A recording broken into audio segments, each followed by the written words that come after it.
Let's take a look at adding extensions to our Google Chrome bar. I'm going to go into the apps icon and the web store. So the first one I'm going to show you is Google Shortener. And I'm just going to go and click on the extensions. So this one right here, we're going to check and add.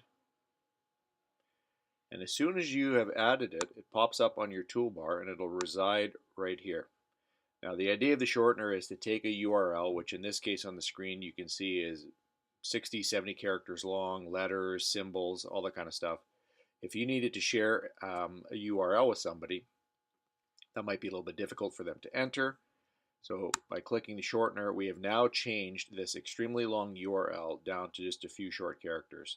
And we can copy it and email it, put it in your Google Classroom. You could also generate the QR code, which if someone was to scan this with their smartphone or mobile device, they would be able to go to the website that you want them in. The next extension is called What. And it's this one right here. And again, let's just install it. Now, What is kind of an interesting extension. Essentially what it does is uses people's reviews of websites to give a rating.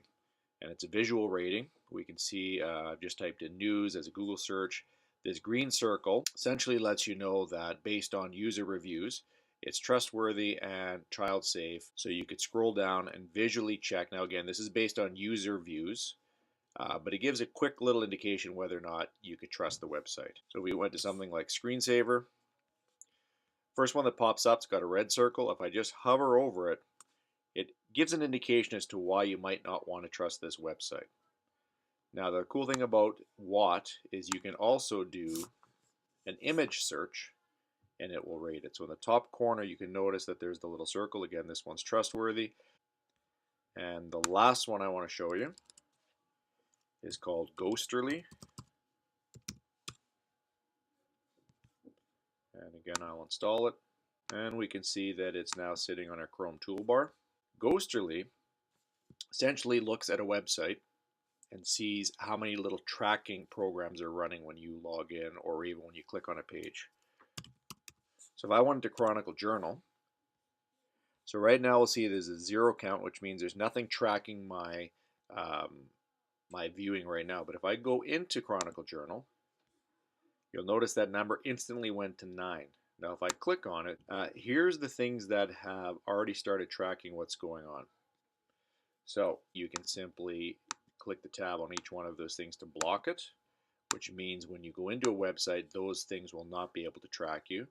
Or you could do it a little bit more holistically. Click on the Gear tab, go into Options, we scroll down, and right here, if I click Select All, I've essentially blocked all of them.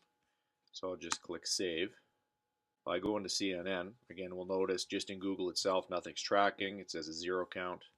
If I go into CNN, 18 things. And this little pop-up came here and it shows you here's all the things that are trying to track you, but by running Ghosterly with the switches turned off, none of these things are able to track.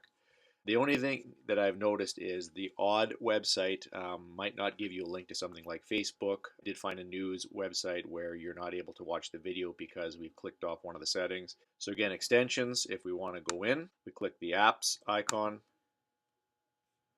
go into the web store, and then start searching for extensions. You can even just click on the extension tab and then start scrolling through and finding anything that you might want to give a whirl.